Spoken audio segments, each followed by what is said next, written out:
Kind of for us too. I mean, we did it the other week, but this is the first time we've had a guest on. So Same boat, different ship. yeah. Exactly, man. Speaking of boats, dude, Guatemala. Let's just jump into it. Here we are. You were living on a boat, right? I lived on a boat. It was a 102-year-old Dutch sailboat. Nice. Yep. Fully made of steel and teak. Oh, shit. It's So you said quality. you were living on it for 4 months. Yeah, about 4.5 months. A little training period. Right Learning how to sail. It was like a 3-week crash course on how to not crash a boat. Pretty much. I was gonna say no crashing. Hopefully. Wait, you had no experience on a sailboat at all, and then you spent 4 months manning the sailboat? Yeah. You were captain, correct? I was or were you co-captain. first mate? It depended on the day. The day, really. yeah. Okay. Yeah. Sometimes my girlfriend was bossy, so Yeah. she would be captain for the day. Yeah. Yeah. Shout out to Vienna. Yep. Did you get any squirrely spots? We did one.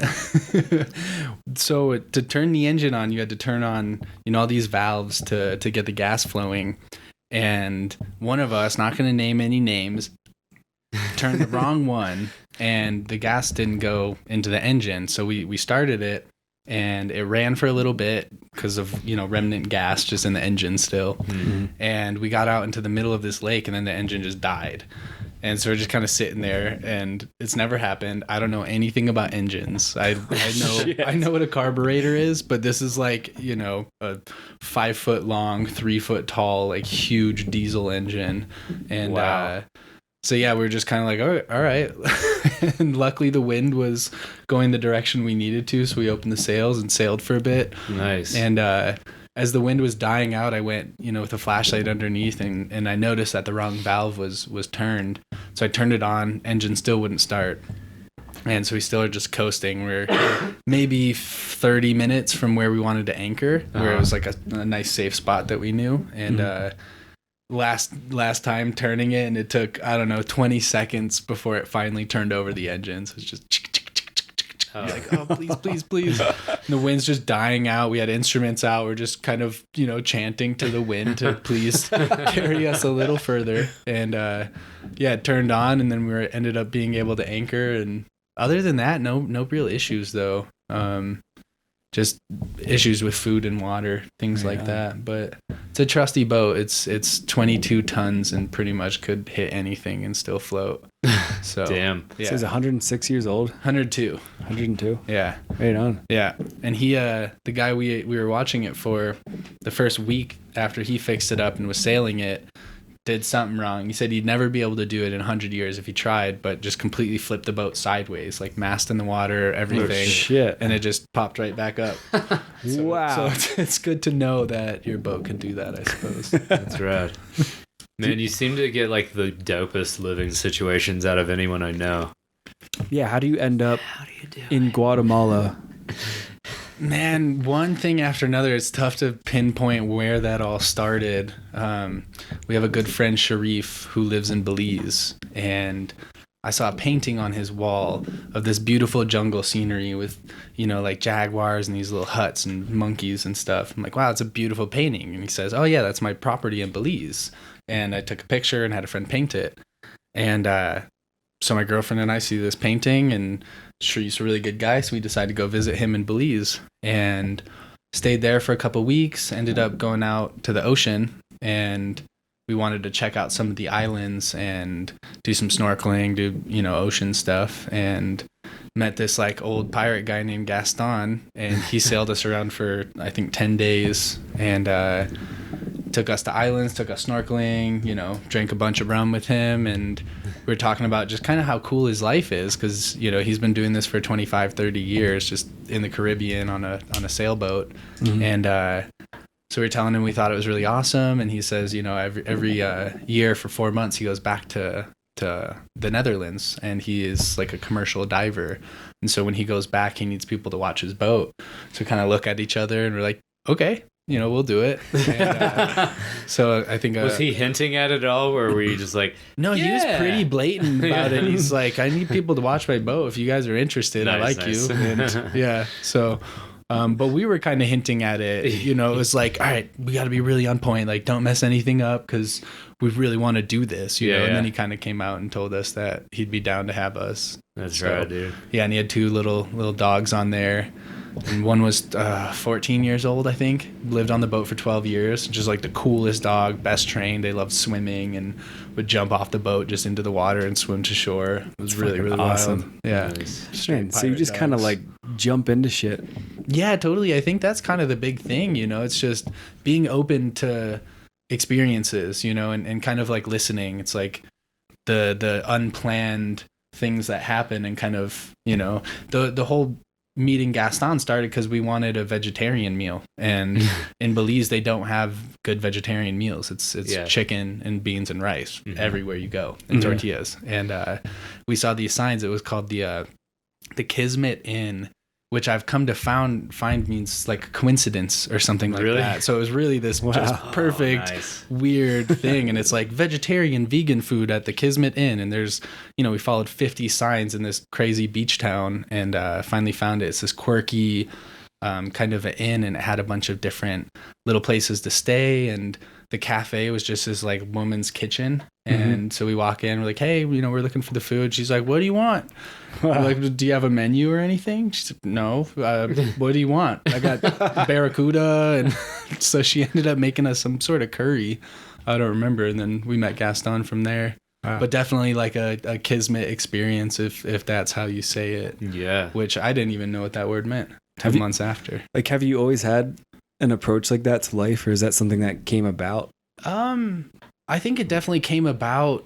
I feel like once I started getting older, more so just kind of being open to kind of being anywhere. And I think having an artistic lifestyle allows you to almost be anywhere and to still be able to work. And so it's like, as things pop up, it's kind of being open to finding a cool new place or new people to kind of hang out with. And yeah, I don't know, but it's hard to explain, I guess, how it happens, but that's you know awesome. it when you feel it. Yeah, listening I feel like is a big part of that, and just being able to like improv on the fly, make something out of nothing. Totally. Which I think is like, to connect it to the art is like, that's what an artist is, right? Totally. You're just you're staring at a blank canvas 1 minute, and then however many days or weeks later, in my case, there's something there. Yeah, months sometimes. Yeah, let's be honest, Andrew. It's months. But yeah, then something amazing can be there. Totally. And yeah, do you think there's like an overlap with your artistic style and your life? Yeah, I definitely think so. I think and again, it's hard to pinpoint which one teaches the other. Right. And I think it's kind of a symbiotic two-way thing, street, but it's kind of taking chances, you know, and I have a very free approach to art as well as life. And I think it teaches you a lot, you know, to kind of take chances and take risks, you know, and to experiment and just to try things, you know, without, you know, being too cautious. It's like being smart, but also, you know, putting yourself out there. Because if you stay comfortable in the one thing that you know, that can be fine too. Right. But it's also important, I think, to branch out, because you end up, you know, at the Kismet Inn in Belize with like pirates. And, yeah. So I don't know. Boat. Yeah, definitely. Jump up on my boat. Yeah. Yes. Was he French? He was Dutch. Very Gaston. gruff Dutch guy. Yeah? Yeah. Drinker? Big drinker. Yeah. Yeah. I just imagine this leathered old Dutchman. Yes. It's exactly like you would picture an old Dutch pirate. Yeah. He didn't have an eye patch, did he? No eye patch, no That's peg too leg. bad. Yeah. All right. But he did, he got stung by a stingray. And wow. Yeah, and it got all sorts of infected, and he just, you know, first aid on himself, cut it open I don't even know, just insane stuff. And yeah, we left for a month and came back, and he had all sorts of new injuries, and, you know, he had... How old was he?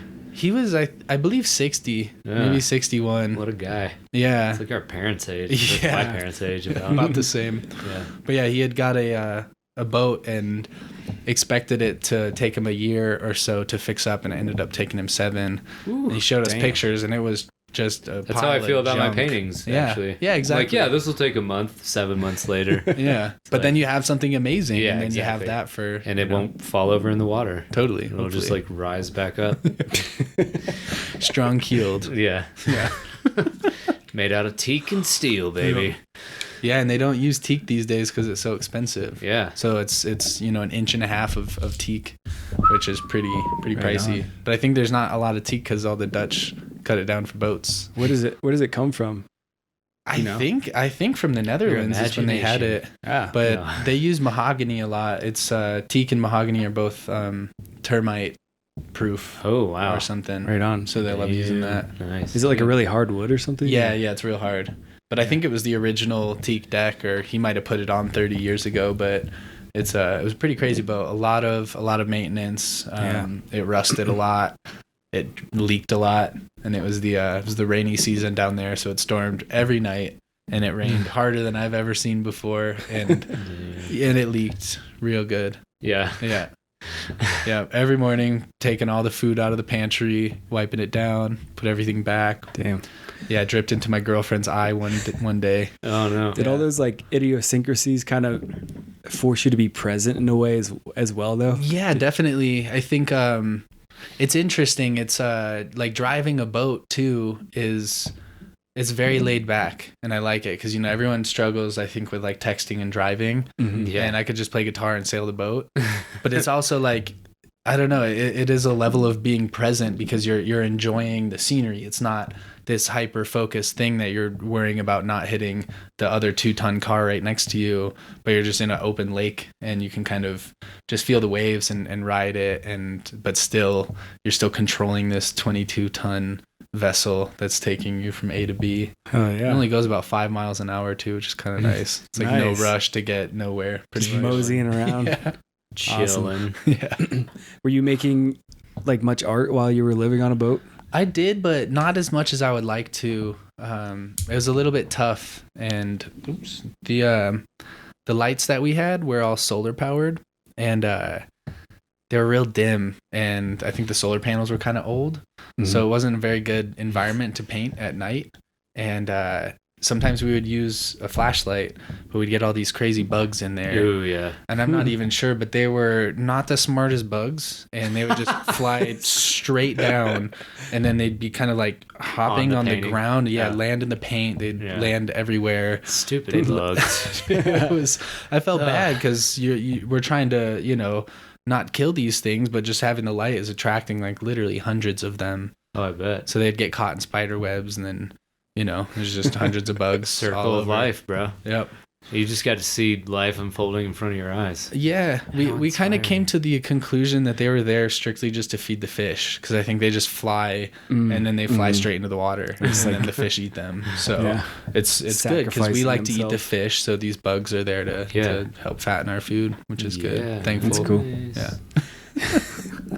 Yeah, and I suppose when you're in a kind of extreme or such a novel living experience, like living on a boat, it's, who really gives a fuck if you're making art? Because you're just absorbing and downloading experience, Yeah, totally. and all that is probably going to unfold for you for probably years after Yeah, that. I think so. I was talking to Andrew earlier about it, where it's always good to take a break, from whatever you're doing. For sure. And this wasn't necessarily a break that I feel like I needed from painting, so it was really nice to come back to be able to create, because I feel like it let a lot of things brew and a lot of ideas. And I like to work very big in broad strokes, and on the boat I did a lot of small pieces, so I feel like it really helped rendering, helped fine line work and drawing and stuff like that. Yeah, those ink pieces you've been doing are freaking awesome, dude. Thanks, man. Yeah, Yeah. they came. I like it a lot. I was terrible at drawing before the boat too, so it's kind of nice, and it's much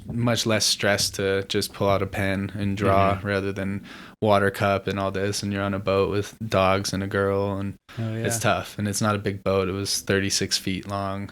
Yeah. So When you were trying to get me to come down there, I still regret that I didn't. Yeah. But you made it sound like there was room for me and Molly and Steven or whoever the hell else wanted to come. it And was then- small. It and seems Molly big said at it was first. pretty small. Yeah, You'd make it's- room. Yeah, exactly. That's kind of how I feel. Yeah. But sitting out. I mean, I was comfortable in your all's RV. Yeah, it wasn't much bigger than that. Okay. Yeah. Nice. Yeah. Nice. Pretty much about the same. But then there's the upper deck, which is cool. Oh, nice. Yeah. But yeah, classy boat, beautiful boat, definitely small. And it was a head turner though. Like we'd be sailing and you'd see all the old sailors and they're looking and taking pictures of it coming up in their boat. So it was kind of cool. It was like a celebrity on that river and lake system. You're big in Guatemala. Yeah, definitely. We're in a lot of pictures. And then a lot of times we'd have the dogs, we'd have the dinghy to get to land. It's just a small little motorboat. And everyone would take pictures because there's, the dogs up in the front, just tongue hanging out and just having a good time. And so, yeah, we definitely made a lot of photo albums, I'd say. That's awesome. Congrats, dude. We should, whenever we post this podcast, we should put up a picture of Bobby on the boat. Oh, yeah. If you have a picture There's this really awesome picture, actually, of Bob. I think it's a selfie you took of yourself. He's like climbing up on the... up in the mast. Yeah, up in the mast. And he's like near the crow's nest. And it's just a picture of him, and it's like from the top, and it's looking down, and you can see the boat underneath him, and he's just cheesing. Stingrays. Yeah, they had like a cool pulley system, and it was an old rusty kind of crank thing, and you'd sit on a little wooden seat, and it just pulls you right to the top, and it's terribly sketchy, but really fun. Oh, yeah. But yeah, I think it's 50 feet, I want to say. Yeah. It's pretty tall. You're definitely up there. Damn. Did you guys take any psychedelics with you? We did. You did? Yeah. Nice. Yeah. Is that bad to say? No. Coming for you, bro. Psychedelics and sailing, that seems like they would go hand in hand. Yeah, it was definitely more of like a nighttime thing because my biggest fear was that a big squall would come in while we're just like deep in it. You don't want to get caught with your pants down. Totally, and be, like freaking out. Yeah, because there's only a couple things that you can do if so you drop the anchor down and you test it. You kind of throw it into reverse and you simulate, I guess, like a storm coming, and if it holds, then it should hold in a storm. But there were a couple nights that were kind of scary. Yeah. And because if it starts pulling on the anchor, you kind of just have to let the anchor go and just drive the boat around until in the storm, until it levels out. So wait, you gotta go you find have to. the anchor. Oh, okay. Yeah. So you would tie like a buoy to it. Yeah. Hopefully the knot holds. Stays. Yeah. And then drive around until it stops storming, which sometimes it was hours and thunder. But you never had everywhere. a situation like that where you had to lose the anchor? No, thank God. There were a couple of times I got paranoid and tied the buoy on and was out there waiting for it, turned the engine, just ready to start it. But yeah, luckily nothing too crazy. It's a pretty safe area. It was during hurricane season, but most people put their boats there that are in the Caribbean because the mountains kind of block all the storms and everything. Okay. Nice. Yeah. So you were on the Pacific side? We were on the Atlantic side. Okay. Yeah. Okay. Yep. Nice. It's like right near Honduras. There's the river we were on runs out into the ocean, into this little bay. So it's pretty well protected. Is it north or south of Costa Rica? It's north. North. Okay. Yeah, it's just below Belize and then next to Honduras. Okay. Yeah. Nice. And then on the other side is Mexico. Yeah. Right on.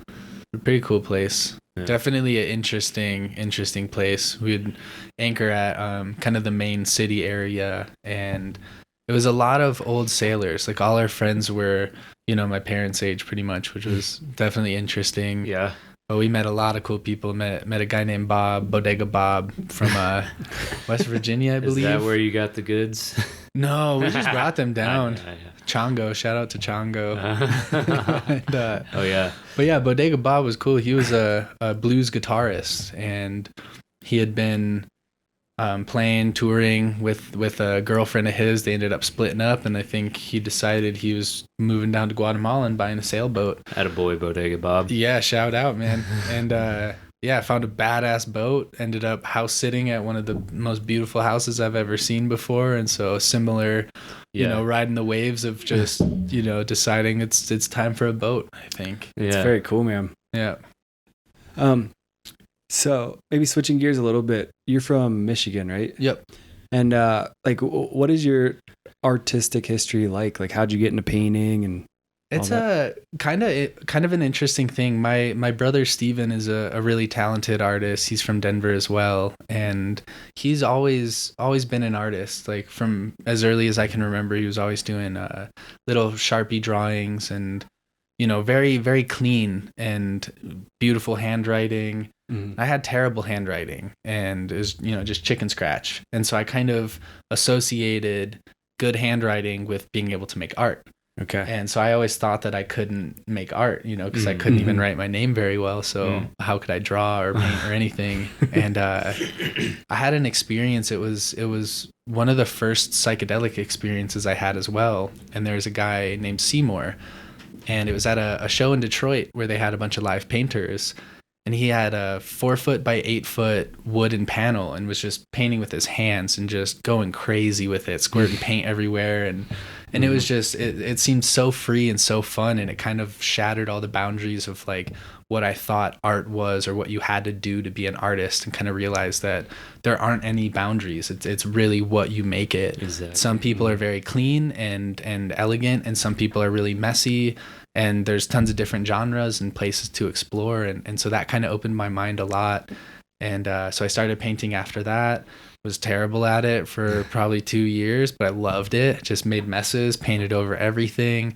I don't have any of my, old pieces. I have no idea what happened to them, but it was always just fun. Like I think starting with something that's just blank and just filling it with color and watching things kind of happen. It's like truly a show for your own self as well as other people in like a live aspect. And I always really enjoy kind of the randomness and the chaos and watching things build. And it feels like it's not necessarily just me doing it, which, did you start out just live painting? No, it was a few years before I did. Nice. But I definitely did pretty early on. I think I always loved the fusion of music and painting. It's like having the inspiration of more things than just you. It's like the environment that kind of comes through, or people talking, they're like, oh, I think it would look, really cool if you put blue in there. And then you kind of think, oh, wow, I think that would look really cool. So now you're putting blue in there and it's because of somebody else. And you don't have any sort of preconceived notions of what it should be. So you're like even more open to to anything, whoever's suggestion. And who are you to say who anybody's opinion is? Exactly. You're not, like, I'm kind of glad that personally I didn't go to any sort of like art schooling. Like I think we talked about this before. Like because it just seems to kind of box you in a little. And I know plenty of people. There's definitely some awesome creators out there who've gone through the schooling and did it and crush it and just love it, and good for them. That's awesome. But I know plenty of people who are just kind of like can't even do art anymore because it's been so schooled into them, like what correct, quote unquote, air quotes, that like art is, like if you're not rendering something perfectly, or you're not getting the perfect lighting and shadow and all that stuff, while all that's important, it's like I think that and honestly, shout out to you, Bobby. Thank you. You taught me to like find the fun again in painting. For a while I kind of got that in my head too, like, oh, I need to like learn and like get it all rendered and like perfect. But yeah, like working with you helped me like find a flow, and I don't know where I'm going with that, but well, I think fun is a good base. Well, I definitely think, and like jump off of. When you're just having fun and you're appreciating the way your own unique lens views the world and the way your brain works. And sometimes I feel lucky not having like an authority figure telling me what's right and what's wrong to do. Like I don't think I ever would have found my personal art style if I had somebody in an authority position telling me what I couldn't do. Because like no art teacher would lead me to make the kind of artwork that I make, And I think if you're like a true artist, there's this like edge of, I don't know what to call it, like disagreeableness or rebellion that you have, For sure. And to have like that spirit like crammed into the box of academia just is it's kind of sad, it's contradicting. It's not sad because some people really excel with that, and I don't mean to like broad stroke the whole artist community and say, well, sorry you guys had to go to school, because like obviously people are crushing it that way, but I think that just like I said, like fun, like having fun is a good base. Yeah, I think the schooling's not absolutely necessary, because I have friends kind of on both ends of the spectrum. I had a roommate years ago, and I remember it so well. We painted a mural in our living room, and I lived with other artists, my brother as well, and we crushed out this wall almost in one night. And this girl, that I lived with wanted to have a little section. And so she, wrote on pencil, this is my section, don't touch it. I'm going to paint it eventually, and never painted it. And I think she was kind of in a rut because of art school. Yeah. And it created it to be more of a chore.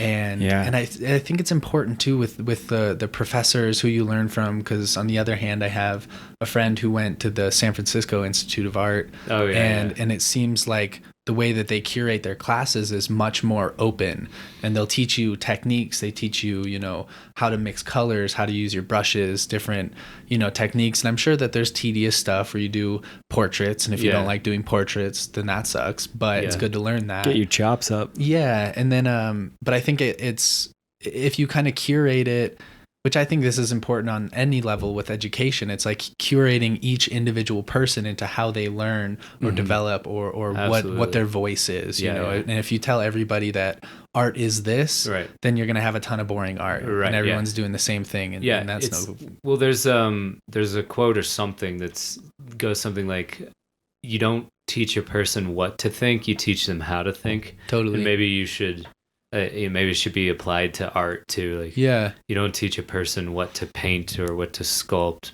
but you teach them how to, and like just useful things. Like, I'm definitely not saying that that having those skills is a bad thing. Yeah, totally. Yeah, it's definitely something I could see myself eventually taking classes, or learning figure drawing, things like that.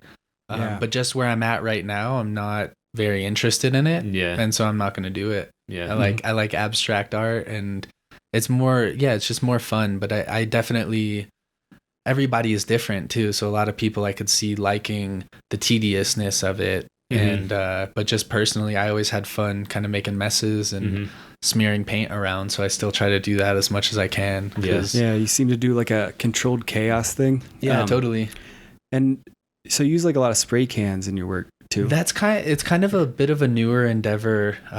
Spray paint was always intimidating to me. I think graffiti was always an inspiration, the layers and the speed of it, and the well thought out aspects of it. But Andrew and I actually just went and did a collaborative mural down in Florida, and I remember the first night I was working on it, I pulled out a brush and was doing some line work, and I did maybe a 3-foot segment out of 80 feet of wall, and it took me 45 minutes, and I loved how it looked. It was awesome, but I kind of realized how unsustainable that was to make this mural. We had 3 days, pretty much 3 days. I worked on it for like one night before Bobby got there, and I just laid down a grid, and I ran out of spray paint, the color that I needed. So I had to hand mix this gray, and it just took me like so long. And so Bobby came in as relief, like in the daytime. I was still awake or something, I think. And I was like, okay, I'm going to go to sleep. And he like crushed it with the spray cans. Yeah, it was kind of like the first experience with it. But after doing the brush line work, I pulled out a can and just covered 2 walls 40 foot each and maybe an hour or two. And it definitely has this, it's almost like a samurai feel to it. It's very precise, and it's definitely a dance more so than I had ever experienced.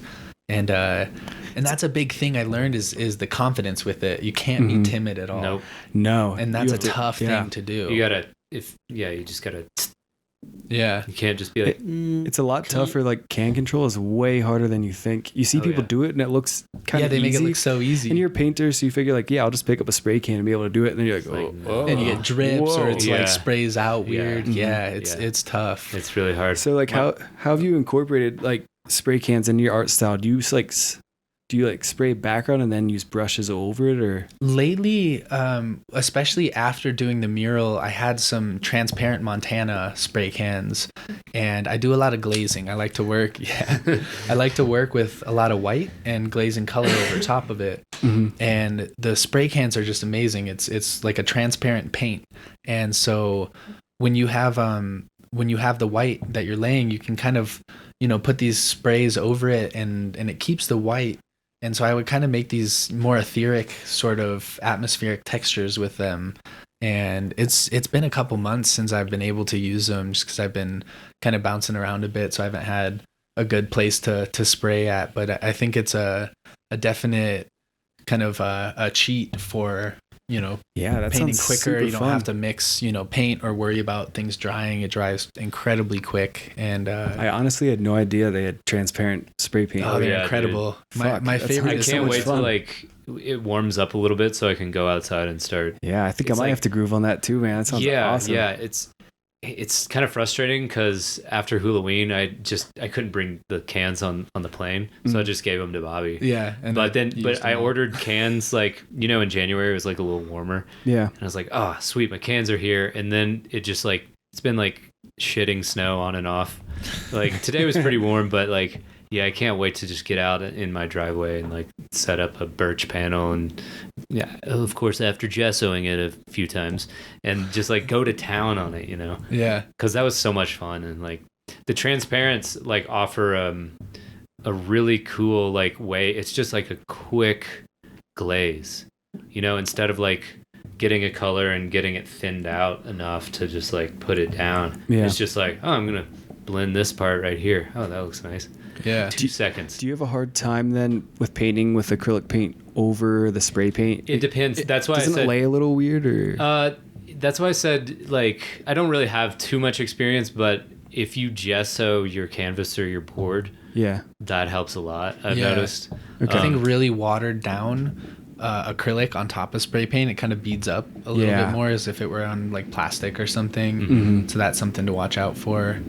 But yeah, I haven't had too many issues with it. Yeah. But I would highly recommend, and they have it's called Shadow Black, and it's yeah. shadow in a can. It's the best. But it's Nice. it's transparent too. Yeah. Fuck yeah. So it's just like, oh, instant shadow. Nice. Nice. Yeah. I'm gonna have to get myself some of that. Yeah. boy. Yeah, Halloween was fun, man. I had a blast there. Yeah. Oh yeah, it was nice. It was, I think, a week after I got back to the States too, and realized that there's a festival going on. We happened to be in Florida. Yeah, the thing was too is like I had this I made a little proposal for, at first it was going to be like an 8 by 16 foot mural, and then maybe a week out or so the creative director for the mural maze, Anya, said, hey, our guy he's not really vibing with the design for the entrance. Do you want to do it? And she was like, it's 2 40-foot walls. And I was like, Jesus, that's a lot I of was wall like, space, man. you better bring my friend Bobby out, because like with minimal mural experience. yeah, like 2 ever before. Yeah. And they were like just indoor walls with like the classic like transparent white every now and then as a spray can, Yeah. and this And all the time in the world. And and all the time in the world, and like chilling inside, and like this was a super challenge, and I'm glad we did it. And I, with more time, I would have loved to just go in there and like really make it magic. I remember at the end. Do you remember the end of the mural when we were just like going ham? Oh yeah. We were going the so last fast, hour and it or was like two. so much fun, and like we were so tired. I mean, I think we stayed up for 40 straight hours. Yeah, we painted 36 something. Did you hours. kind of just fall into this like hyper flow state after a while, and it was just I mean, we were like, to keep our spirits and like our mind awake, we were kind of microdosing the whole time. Mhm. And that helped a lot. Shout outs to Albert Hoffman. But yeah, it was almost manic. It was probably the most manic I've felt in years. In a great way. In a great way. Not in like, and I didn't get depressed after it, which was cool. But yeah, Yeah, it definitely felt like an accomplishment when Yeah. we were done. But the last, so there's a time constraint, because the festival opens up Thursday night. And Yeah. so all the people come. And so Yeah. they want all the murals done by then. And I thought going into it, I didn't really know too much. I thought we start the murals before the festival and we work on them through the festival. Yeah, that's so what when I would got think. there, it's like, oh, we only have 3 days. It's like, oh God. Yeah. Like, we got to get to Crunch work. time. Yeah.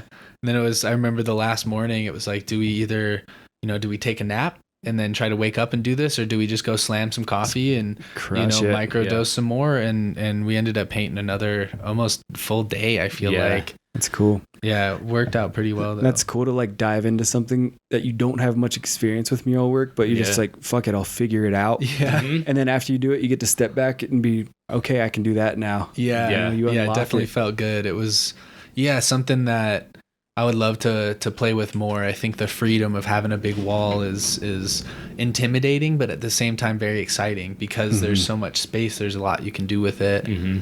I'm sure once you start moving on it and it starts materializing and you kind of have like a framework starting to form, like that intimidation probably starts evaporating a bit. And then you just Yeah. get to start drilling in details. And, Well, and it was also just like, you can't really be intimidated when you're on the clock, right? Like that, yeah. You're just like, You gotta get to so work. focused. Yeah.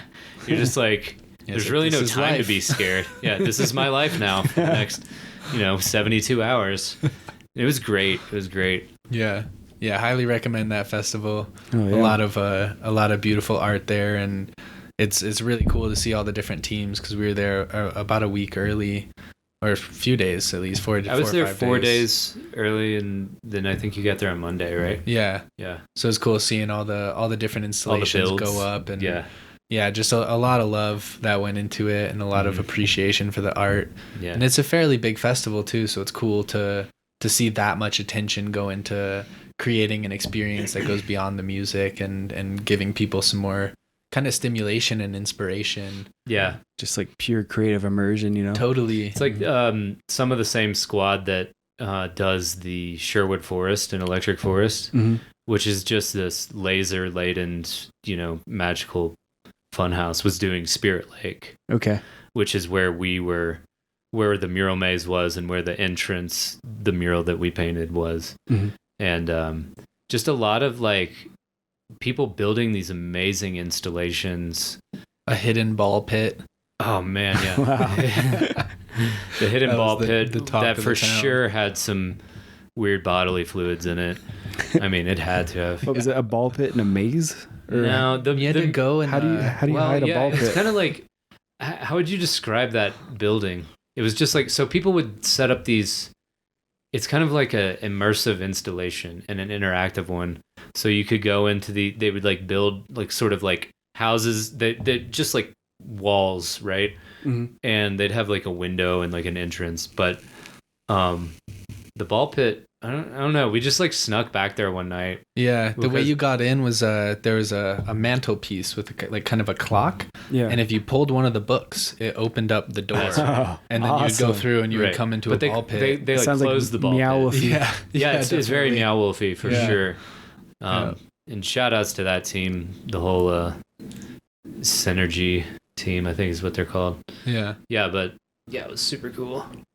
And that ball pit was really fun.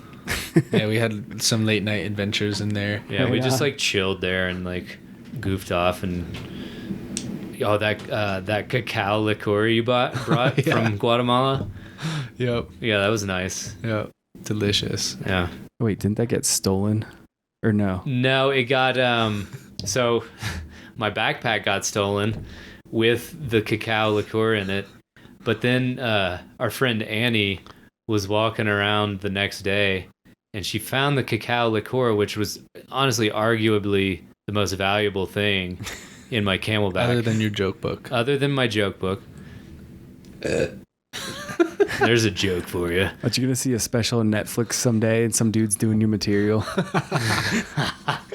Called Lost and Found. But I put on a little show for Bobby and Annie and Jack and Emily. Multiple times. Because Bobby was like, come on, read your joke book again. Different material each time, or were you Same running? stuff. No, same stuff. It was literally just me reading like a sentence from. Give us a taste. The only one I can think of right now is the sloth one. Okay. Like I had an idea for a movie. There was about a like New York living CEO of a big company who falls in love with a three-toed sloth. And the tagline for the movie would be 5 fingers, 3 toes, one more reason to love interspecies bestiality. I don't have a good title for it though. You need a good title. Yeah, so there's a taste. I'm sure you'll be running back for more later. Jokes are double next time. Steelers Netflix special. Yeah. Check more. out. I'm sure the guy will just be called the Wook. Yeah, my Camelback was right behind me while we were live painting, literally on the last night of the festival. And I turned around and I'm like, where's my Camelback? And yeah, it had cacao liqueur, like my toothbrush and toothpaste, which also were found later. So shout out to that person for not wanting to get drunk or brush their teeth. You must like those jokes. To be fair, the cacao joke liquor had like a bunch of cacao nibs in it. Yeah. So it kind of looked gross. If you look at it was did a look bunch like of someone's like floaties. dip some, like, can. shit in there. Yeah, so I think that they saw that and they're like, ooh, fuck that. Wait, Throw so it that was away. like alcoholic? Yeah, it was like a cacao infused rum. Okay. With like cardamom. No, it was a chili. Yeah, it was Like a it little was the spicy. cayenne. Cayenne. Yeah. It was good. Did the cacao like add a different psychoactive element, or was it just It wasn't delicious? psychoactive. It was just kind Just of gave you a little boost, I think. Yeah. I guess there's like Pick you theobromine up. for like a little energy. Yeah, in there or something. definitely. And you'd get, some crunchies every time. It you took honestly a little didn't sip. feel like Cool. drinking. No. It was just like, oh, a little treat. Yeah. It felt like more cacao than it did booze. Yeah. Did you make it? I didn't know. We had found a spot in Guatemala that made it. I think it was called the Cacao Factory or Cacao Museum. That sounds delicious. I I'd believe. love to try some. Oh yeah, that was the bulk of our gift was cacao teas and rum. It was like a awesome. heady Willy Wonka. Yeah. Oh yeah. It's like, They had not chocolate, sir. It's cacao. They had cacao condoms. We got those for our friends Matt and Hannah Rose. Nice. Little spice. Don't know how they work, but it's more of a gag gift than anything. Yeah, totally. Hey. Oh, that's good. Oh, I just got it. Yeah.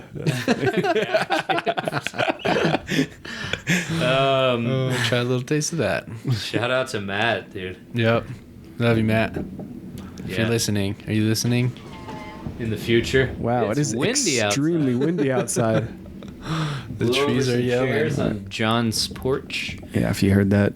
So just a little weather update in the past for whoever's listening right now. It's windy.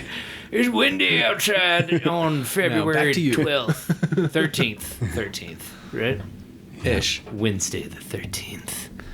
So, Bobby, But thanks, John, for getting us back on track. we'll reel us back in. So, Bobby, tell us about your love life. No. Do you do you have like a mission or a philosophy of why you pursue art or paint or anything? That's a tough question. I think for me, my own kind of just growth as a person, like both spiritually and just coming into myself, I feel like a lot of lessons I learned through art, whether it was the actual creative process or trying to live off of it, whether that was struggling or thriving, and just a lot of my philosophy on life has come from painting and kind of this letting go of control, that you are the one wielding the brush, but then there's so much more that affects what you're creating or living, like whether you're talking about painting or life or sculpting or whatever, making music. There's something to be said with releasing control and just allowing things to happen. And the more that you do it, the more comfortable it becomes. Again, whether that's painting or living, and it's the same. I moved around a lot, and it was, I didn't stay in one spot for more than a few months.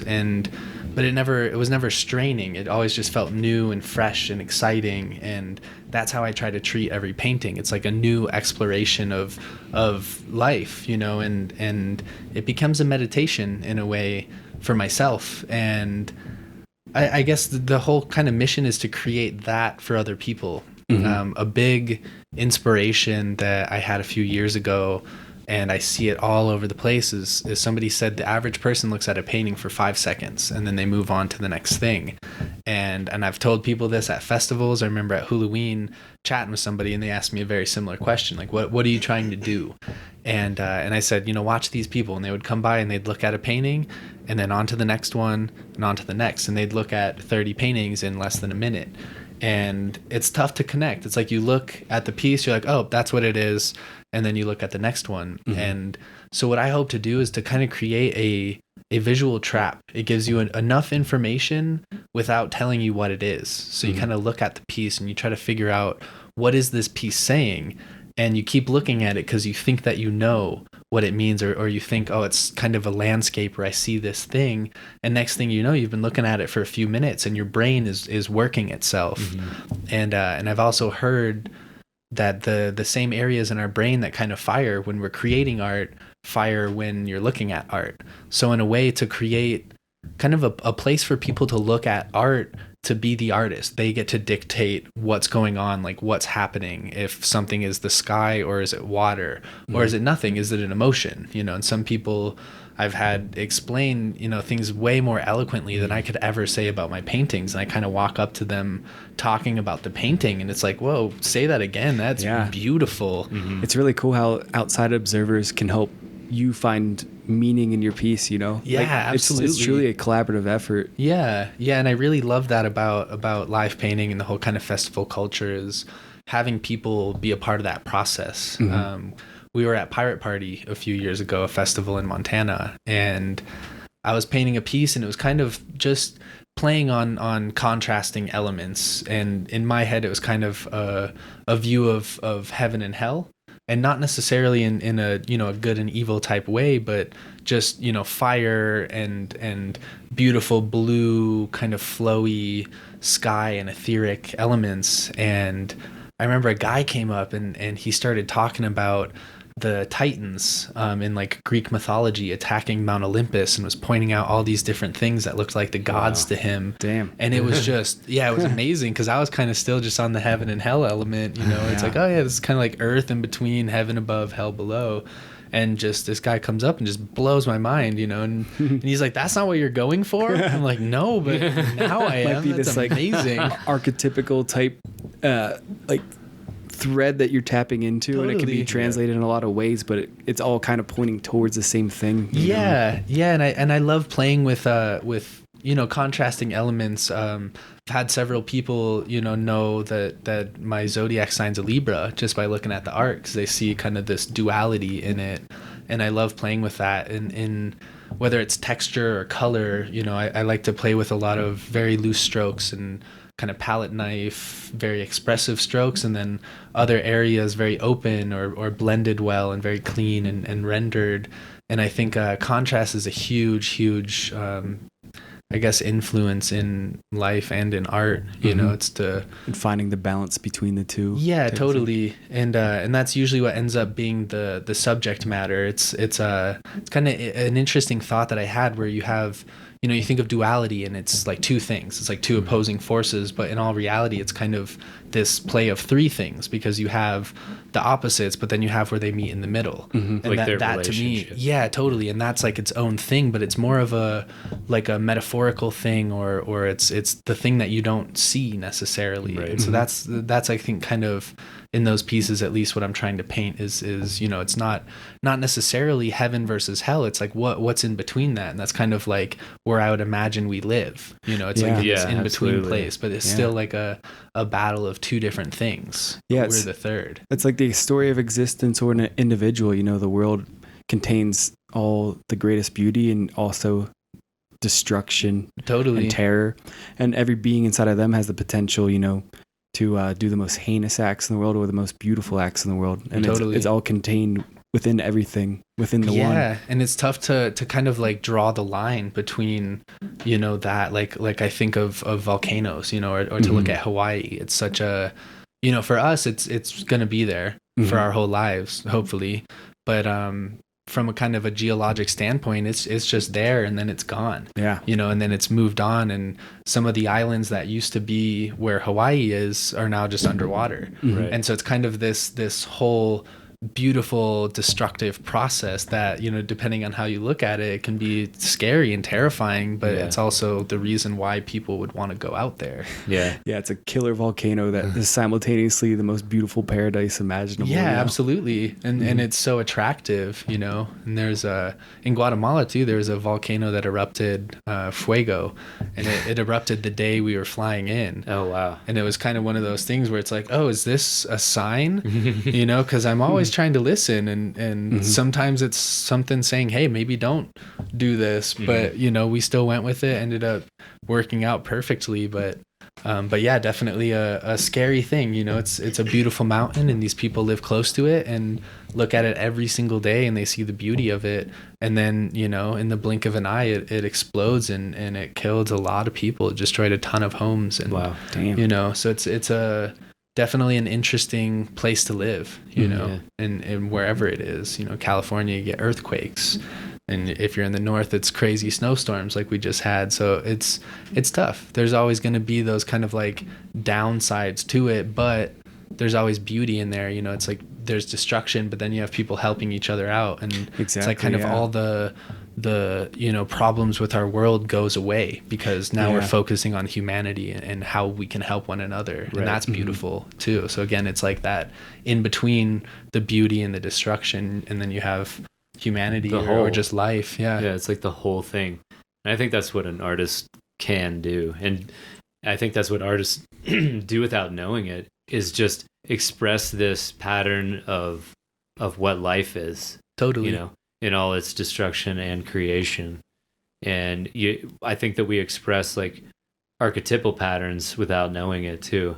It's like we tell the same stories, but they're cast through our own personal lens, and we can make them like really unique and fresh and palatable to whoever may come along. Totally. Like when you look at the Harry Potter story, right? That's just like packed with archetypal ancient human stories. It's the hero's journey. It's the hero's journey. Luke Skywalker. Yeah, Star Wars, same thing. Yeah, same thing. All these stories that we love, and I think that painting is just being a visual storyteller. Whether you're doing that through just flow and artistic concepts, or if you're like really getting explicit with it and putting like blatant images, like mythological characters in there, and like Birth of Venus, for instance, comes to mind. It's like, Jesus. Yeah, Jesus. Yeah, Jesus. It's. I think that's what we're doing, whether we realize it or not. Yeah. Well, in my opinion. I mean, some people might shit all over that, but I don't really care. They ain't here right now. Like painting and art, way back to the cave paintings, it's this old ancient wisdom path that's being passed down generation after generation, and like, I think if you spend any sort of time pursuing a creative path, that wisdom that's been accumulated and carved out by artists over time, you become this open channel for it to flow through you. Yeah. Yeah, absolutely. There's it's a big kind of thought of mine is that as humans, it's we kind of have this ability to look past the whole survival and reproduction aspect of what life is. Like that's the main biological function of what life is here. It's you survive to the best of your abilities and you pass on your genes. And that's what life has done for millions of years. And then it's like we come along and we're able to have emotions and all these just, far out thoughts. And I think that's what kind of leads people to create. And so to me, that's kind of the next step in the evolution of life is this need to create. And I think everybody seeks it, and I think artists are the ones who kind of tap into it the most, where they realize, oh, I can create, I can take nothing or just these colors or clay or sounds and to create something that can make people feel things or think, you know. And it's interesting, you know, because most people like music. It's like from a young age, you play music, kids dance, it moves people. And same with the paintings, but from a more internal aspect. It's like a, you know, a dance in your brain of the thought. And yeah, and I just think I think it's so important, and there's a reason that it's stuck around so long, because it's definitely one of those things from a survival aspect. We don't really need it. You don't need a painting. You can't eat it. You can eat food, and that's art. But it's like, as far as painting or music, you can't live off of it. Right. But at the same time, like, are we actually living without it? Right. You know? Yeah. It's like soul food. Totally. What would the world, you know, if human beings didn't have music and paintings and art, like what would that even be, man? Totally. It's kind of a Misery. scary thought. I think we sort of do need it. I think. Oh, Our souls, absolutely. Yeah. Like, what is I that? think we It's do too. really interesting. Yeah, it's a I mystery. think it's just that kind of the need to create, you know, and I see it a lot at festivals when you're painting, and you know, you get the people that come up and they're like, what are you doing? Like, they're just so blown away because you're just in the middle of the woods making this painting, and they're like, this is crazy and amazing, and I love this. And you just see their eyes light up, and I see it all the time, and it's, some people you can tell that, oh, they paint, or they tell you, hey, yeah, I paint. This is so inspiring and inspires me to do it more. But you catch a lot of people where, you know, it's like, they're like, man, I used to play guitar when I was younger, and I haven't touched it in, you know, 12 years, 15 years. And, you know, it's something that they kind of long for. And I think life can kind of get in the way of it. And it's nice to have a reminder too, to be inspired by something, whether it's, you know, if you like knitting, but you see somebody painting in the middle of the woods and you're like, wow, I need to knit more. Thing, yeah. I think it's like anybody pursuing that thing that their heart is pulled to and they're doing it really inspires me to do my thing. Totally. Like, people that are following their heart fully, it gives everybody else permission that comes in contact with them to follow it's like, their heart. Do it. What do you love to do? Do that every day. Yeah, totally. Yeah. And I think it's everywhere. Speaking of festivals, that reminds me of, like, I'm sure you guys have had this phenomenon happen where someone comes up and they're like, oh my gosh, you're so talented. And I could never do something like that. Yeah, I'm the shit. And it's like, bullshit. On both counts. Yeah. Like, I'm not special. Talent is, first of all, I'm not talented. Not that I take that as an insult, but it's just, you know, hours and hours of doing the same thing over and over again. Yeah. And being able to, if I am talented, or if we are talented at all, it's hard work, and maybe the fact that we're unafraid to just see what happens on the canvas, and unafraid to go out into the middle of the woods and inspire random people to come along, you know? Yeah. Yeah. It's more like, to me, it's more like, you know, this phrase gets tossed around a lot too. Like, you're so brave. Like, I'd rather hear that. I'd be like, yeah, I know. Or it's like courageous, allowing yourself to be vulnerable to the world, and being like, I want to paint, so I'm going to let myself be vulnerable and put myself naked in front of you and paint or share my art. We should paint naked at festivals. Yeah. Maybe that. Soulfully maybe they'll and pay physically. us Hell yeah. Here I am, vulnerable in every way. Someone just Come comes watch up me. and punches you in the dick. And you're like, Pretty yes, that wasn't a part of the performance, but I inspired someone just now. Yep. Anyway. But that's why I don't want to get too I like off to, I have a painting. It was one of the first paintings I ever did. And I love showing people that, because people are like, oh my God, your work is so cool. How long have you been painting? I'm like, I don't know, 6 or 7 years. Yeah. And I show them one of the first paintings. It was from my senior year in high school. And I say, you know, how old do you think I was when I painted this? And most people will guess 4 or 5, because it's just this awful painting. It's like a monkey face, but it doesn't look like a monkey. It's just a crappy smile and little eyes, and it's just terrible, but I loved painting it. It was like in art class with my friends, stoned in the first hour of the day, you know, and just like, we're painting. I'm gonna paint a fucking monkey face. Oh yes. And but it truly, you know, it goes to show you, it's like, if you love it, because I don't think that painting's for everybody. I think everybody should paint because I think it's so therapeutic and beautiful. But I think it takes a certain type of person to paint or to play music or to cook. You know, it's like, but if you love that, that's what you should do. And I think it's worth it to try it. So do you think everyone's an art? Like we were talking about this last time, like I'll just ask you, do you think everyone's an artist? 100%. You do? I totally think so. Yeah. But I also think in the conventional sense of art, like what does art mean? You know, and that's like a huge discussion. Totally. But I think think creativity, more totally like a creative approach to your life. Whatever you're doing. That's how I feel. It's like whatever you're doing, if you can look at it in such a present way that you're gaining some insight into like beyond that thing that you're doing. But I think as far as like a creative sense too, just like whether it's painting, like drawing, music, anything, I do think people have that in them. I think everybody has something. Yeah, right? I mean, it's the same with dancing. I think dancing is like a really interesting thing because everybody at some point dances in their life they dance, but then people start to get older and they get self-conscious about what it is, or they don't want to look like an idiot. And it's that whole cliche thing, dance like nobody's watching, but like beautiful, amazing, you know, it's like to literally do that. But in whatever it is, you know, it's whether it's playing the guitar or the drums, it's like just smack the shit out of them and have fun with it, you know. But you get too wrapped up in, is this good? Am I doing something good? And then you're not necessarily getting out of it what you can, and you miss a lot of beautiful opportunities. So what if, just for the sake of keeping this discussion going, what if someone doesn't like to paint, play music, or someone doesn't like to do any of the typical creative, quote unquote, things that we, you know, consider art forms? Yeah. Like what if someone's an engineer? Does that still make them an artist?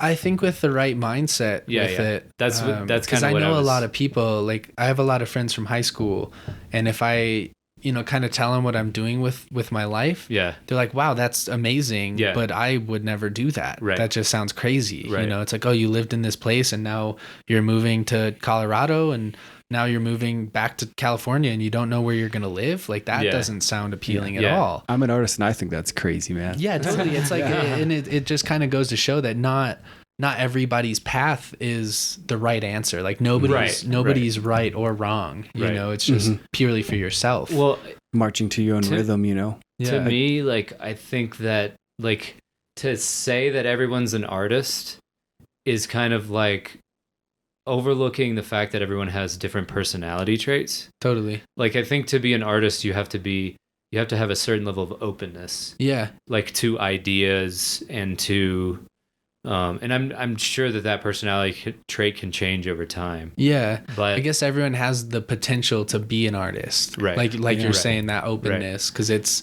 I'm just trying to like integrate like that thing that phrase, like everyone's an artist, to me has become kind of this like cliche, like platitude kind of thing. Yeah. And I think everyone's a winner. Yeah. I mean, like, unfortunately, not everyone's a winner. And fortunately, though, we were talking about this, not everyone's an artist, because if everyone was an artist, like, we wouldn't be able to flush our toilets on the second floor. You know what I mean?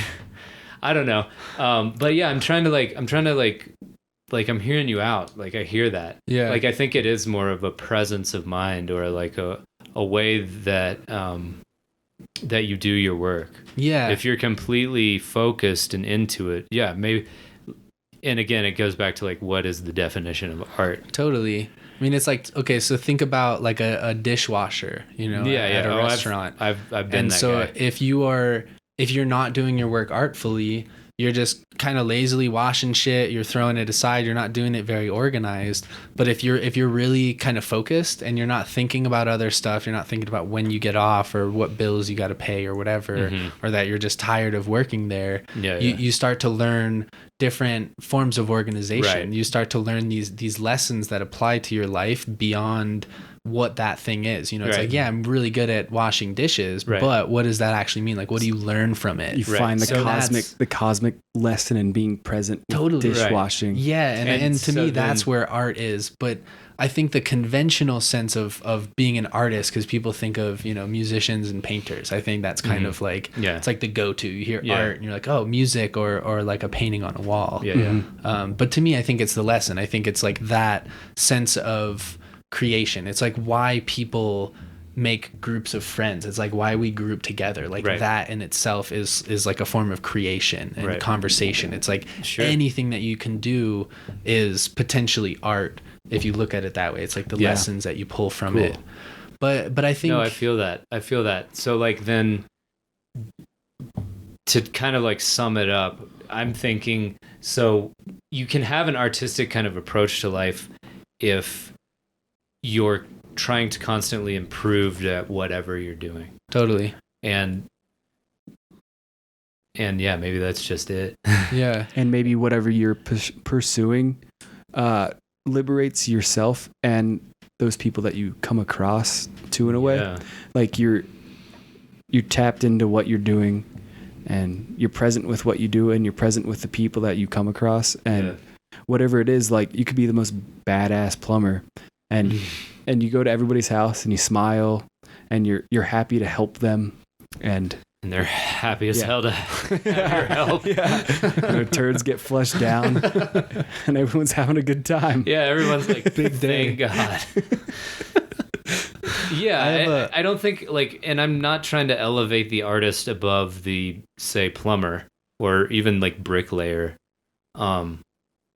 Yeah, I just don't know. I just see a difference too, but also similarities. Totally. But I don't think it's, I don't know, maybe it's not fair to the artist to be like, everyone's an artist. I think everybody has the potential to turn their life into a work of art. Yes, Yeah. absolutely. if they I pursue it agree. in that I way. agree. Like you I can think- make your life your masterpiece. Totally. For sure. And I that think it's could- the sense of like being artful and Mhm. being an artist. Yeah. You know, where it's because again, yeah, it's like everyone has the potential. Like, Right. I feel like I'm a great example of that. I was not good at painting at all, but I loved it. It Yeah, was like and that's that's really all all I that wanted matters. to do. Exactly, and I and think that's what it's a true loving, artist is. Totally. to It's me. like loving that thing that you do. But I think it kind of works in the same way of like an ecosystem where, you know, you have everybody doing their individual parts and it all helps the thing For move. sure, So for it's like sure. right now the art that we're creating is very similar. You know, you look at the Renaissance era, those artists were creating a little piece of their time, you know, in their world that was going around, and they're in a way the note keepers of that era, and that was their Archivists. job. Yeah. And so that's to me that is what an artist is. But doing art is, I think that's for everybody. Yeah. But Got it's you. like you said, Got if everybody painted and that was what everybody did, it'd be a really interesting world. We We'd would have all clogged up die. toilets everywhere. Totally. Yeah, nobody would be Yeah, as growing As far as food the or- eye could see. I think, But, I mean, you could even think of like society at large as this gigantic collaborative performance art Totally. Yeah. Yeah. piece. Yeah. Yeah. Well, it's interesting to think about that. I had an idea years ago, like before I could really paint that well, and I was thinking about I'd done a piece. I called it "The Birth of Creation," and it was the Nice. thought of how the universe started. So they teach you in school about the Big Bang, Mhm. and it was always hard for me to grasp that. You know, they say, oh, there was nothing, and then all of a sudden there was everything, and everything that exists now existed in that first moment. And like, what the fuck? Like, Right. how is that? Like, that's insane. How does Yeah. that work? So Yeah. it's the thought of the universe, or like whatever that is. In a this, seed or something. yeah, or just the thought of it. It's Yeah. like the simple thought of like, I am. And then it literally became that. And I think, as you know, you were talking about artists being channels. And so we are just these little things. It's like doing what the universe itself did, where we take nothing and create Right. everything from it. It's like the ripples out from Totally. that. Yeah. And that's Yeah. like this weird drive that we have. It's like why we paint. And it's like after we're done with this podcast, we're going to go paint. Yeah. Tomorrow we're going to go look at art on the wall and then we're going to go paint after. It's like, why do we feel the need to do that? Because I couldn't imagine doing life without that. Yeah. Right. It's like a compulsion. It's not even like a choice. It's not something you're forcing to happen. You can't not do it at a certain point. Right. And so that led it's me, almost our responsibility as creatures of that universe. Too. Yeah. Yeah. And we're on this point in the spiral of the fractal of existence. Yeah. And we're just making our own little tangent, like other spirals, you know? Totally. And we're just like beep, beep, beep, beep, like literally painting not knowing spirals. what we're doing. Like Totally. Yeah. That and it's like that thought that led me to wanting to kind of create this art project that I had no affiliation with, even though it was like this idea that I had of like everybody we're all saying the same thing, you know. It's like Buddha and Jesus and all these religions, they're all saying the same thing. So it's like, but what are artists trying to say? Very similar things. So it was this thought of having a collaborative project that, you know, spanned across every genre of art that we could fit in, you know, storytelling and painting and music, electronic and spoken word and bands, you know, and all this, creating this kind of cohesive creative Bible of just being alive. And it's the thought of, you know, the 7 degrees of separation, where I wouldn't paint if it wasn't for our friend Seymour in Detroit. Shout out to Seymour, badass artist. I wouldn't paint without him. So without him being born, without his entire lineage happening, I wouldn't be here right now talking with you guys. And I wouldn't have had this idea of like, hey, let's all get together in some way, shape, or form, create this thing, to the point where there's people adding paintings in this. They don't know me. They've never met me. They'll never hear my name.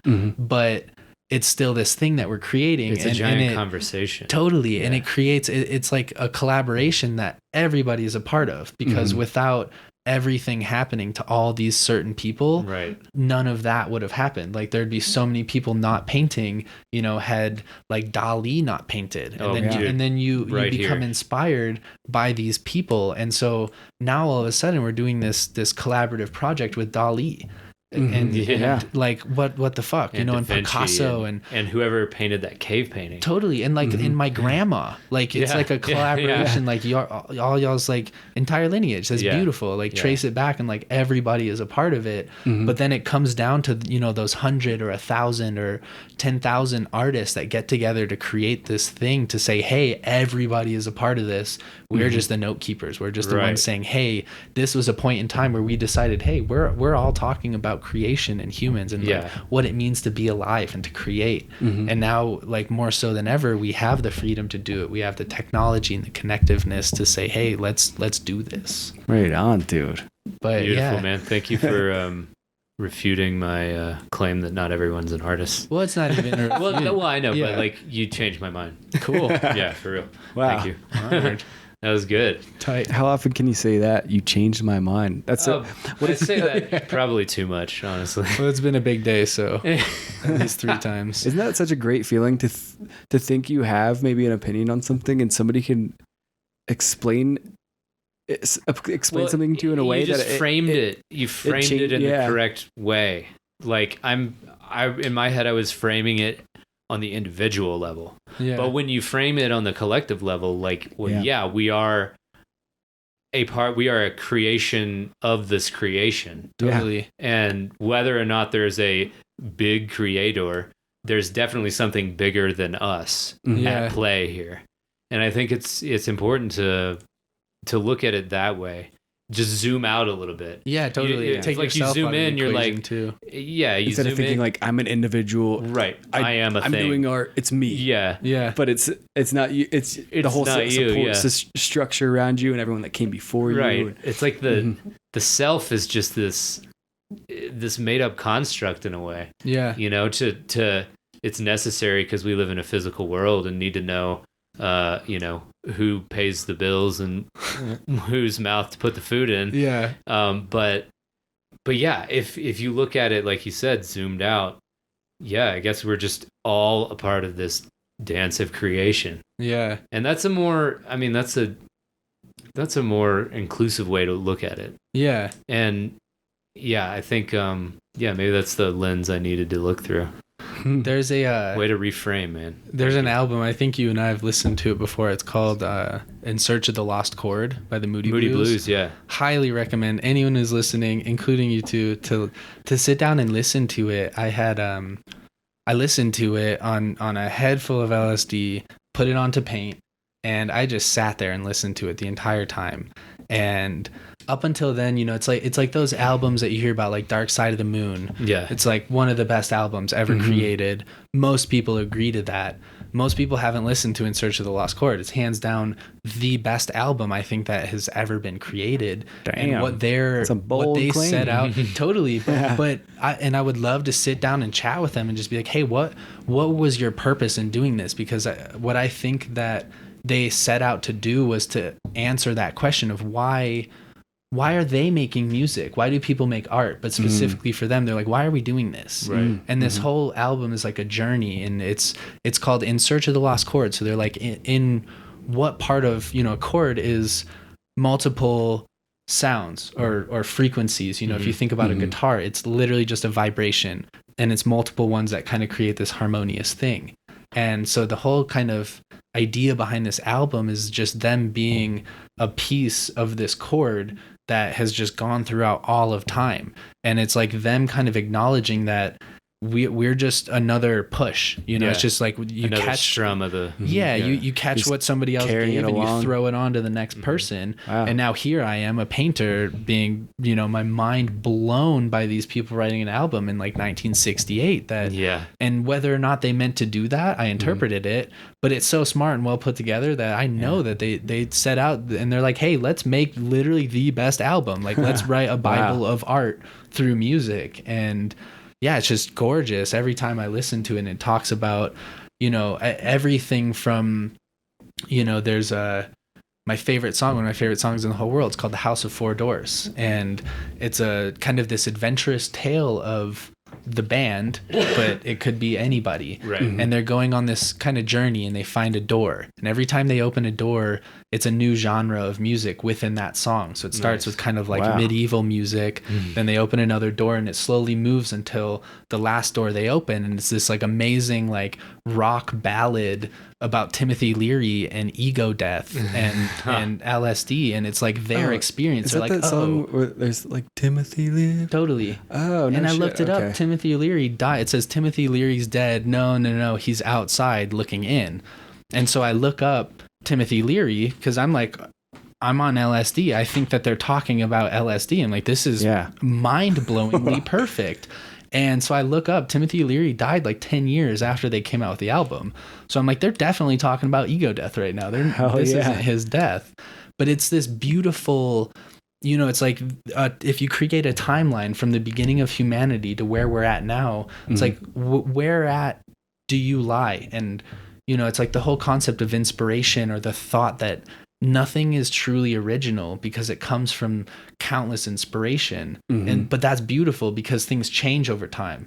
So if you're able to look at it, we reinterpret this white light shooting through humanity from the beginning. And it's all the same shit. It's everybody being like, hey, I'm trying to make my life more fulfilling and feel good and more enriched, and I love doing this thing and it can change the world, so I'm going to keep doing it. And whether or not you ever get to the point that you can change the world, like if you can inspire one person your entire life, that's a beautiful thing. If I can get one person to start painting and they stick with that their whole life, then I feel so good about what I'm doing, because to me it's completely saved my life. It gives me that feeling of purpose, that sense of living, to truly live, which I think is important. I think that's kind of the point of life.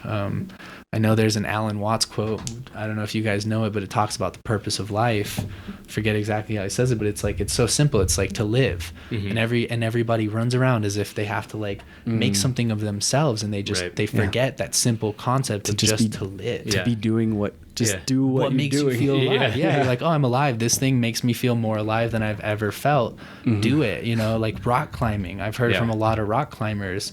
It's the ultimate flow state because if you don't concentrate on that, you're gonna fall. Yeah, you're fucking dead. Yeah. Exactly. Like, and what a rush, you see these crazy people climbing skyscrapers and I'm fine. I found my art. I don't need to do that necessarily, Yeah, right. but I respect that. That's really cool. That so much adrenaline rush of truly feeling alive. And yeah, some of them, they might fall and they might die, but if you were able to ask them, I don't think that they would regret it. Well, Maybe they wish that they, trained a little harder so they were, stronger or went on a better day, but they would, I'm sure that they would tell you they were doing what they wanted to do, what made them feel alive. Yeah, like did you see either of you guys see Free Solo? No. Alex Honnold going have up you heard about that, El Bobby? Capitan. No. He uses You just said it, sorry. Yeah, it's like one of the tallest rock faces. I don't know how tall it is exactly. He free solo climbed. He has no rope or anything. Capitan. Wow. Yeah.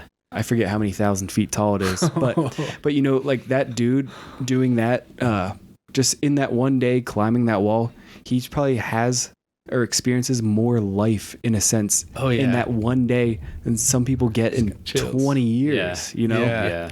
I feel that. So like if he falls to his death, he got it in, man. Totally fucking felt it. Exactly. Yeah, it's definitely an interesting thing, and like we've been talking about, it's like putting yourself out there, like to be vulnerable. Yeah. And back to the painting sense, it's definitely like that with live painting, because you start a piece, some people walk up and you've been working on something for 15 minutes and then they ask you, what is it? And it's almost like it can kind of be like almost a slap in the face where it's just like, I don't know. What's it supposed to be? Yeah, what are you trying to say? Yeah, and it's like, well, I don't know. I've been painting on this for 10 minutes, so I have no idea. Give me a little time. Yeah, and so you get this kind of mix. It's like of encouragement, but I know Andrew and I have talked about it where it's just almost that feeling of like, this is really weird. We're just like out here and we're painting and there's like music and all this like life happening and we're just like we're painting and it's so weird that I think it's like the most beautiful thing, because it's like in those moments we could be doing anything, but instead we're in sometimes 30-degree weather with our hands shivering, but we're painting because we're crazy. And you just love it, man. But we're getting it in. Oh, like yeah. you said, you can waste so much time trying to fiddle around doing what you don't love for money. I think is the biggest reason why people don't do it. Yeah. But I think a big piece of advice, and I always give people, I had a friend down in Houston that I was chatting with, a really talented artist, and she was struggling, to find the time to paint because she was working a lot. Yeah. But she wanted to work towards being able to live off of it. And the advice I gave her, it's like, you use your free time, that's the most important thing that you can do. It's like all the time that you have. It's like when you're at work, if that's not necessarily where you want to be, it's okay. It's okay to do that, but it's also nice to, maybe take it one day off a week and you dedicate that day to your craft and you go hard on it. And it takes a bit, because none of us, at least nobody that I know, just fell into being a full-time artist. No, it takes years. Some people don't. Time, some people, C.T. Nelson, beautiful artist, full-time job, but he's still like, and he's one of the greatest painters living today. Right. Absolutely, but he chooses to not rely on his art selling for money, and that's a whole nother topic of selling art, and where do you draw the line between doing it for money and doing it for your soul? You know? Right. And it's tough, but I think with enough dedication and with enough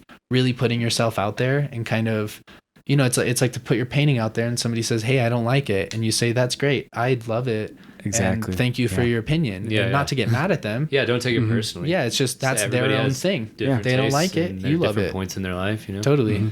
And just to do it, and it was really funny, and that's what I told her. I was like, if you want to be a professional painter, you got to paint all the time. You're like literally all the time. It seems so silly. You're if you want to change your life, your free time, I think you have to bring intention to that free time, or else the years are going to slip and pass you by, and you're going to wake up being like, I used all that free time looking at angry political articles and watching like a shitty TV show, and here I am, and fuck, I hate my job, and I haven't built something, so the more you can, like, you don't have to be serious all the time, but the more you can bring intention to everything you're doing in your life, Yeah. the more opportunity you have to dig yourself out of whatever your perceived misery may be at the time. Totally. Mm-hmm. And I think here you go, man.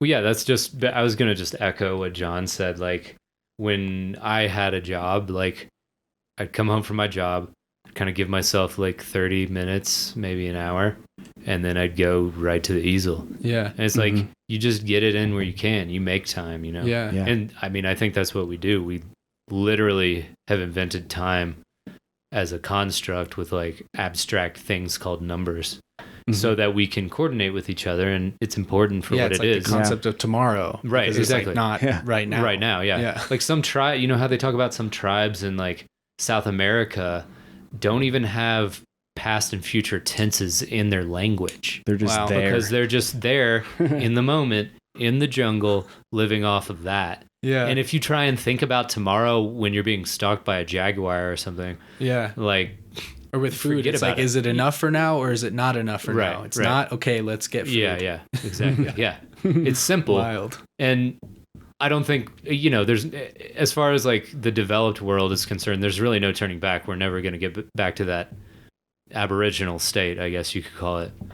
But you can for a little bit when you're painting or when you're creating something. Yeah, when you follow your creative impulses or you follow what your heart wants to do, you can slow down time. You can manipulate it. You can get a lot out of your experience, you know? Like I was making art, but I was also living in fear. Whenever I lived in Philly, I didn't have like a lot of friends and stuff, but I was making art and everything. And then, you know, I saw shit was happening here and I really wanted to come out here. And it was scary to like pack everything up and move so far away from home. And then all of a sudden I moved here, and my experience of a year, like the amount of shit that happens in a year, like it's like 10 years of my old life happen in a year here. It's amazing. The amount of connections and people and art, I'm sure. Yeah. So how long have you been out here? Like July of 2017 or something? Like a year and a half. Yeah. Something awesome. like that. Mm-hmm. Yeah. And dude, we got this podcast now. Would you have ever thought that? No, it's crazy, Here you man. are. It's just happening. It's weird. Yeah. It's weird. You keep at like when, you know, you start making art and you suck.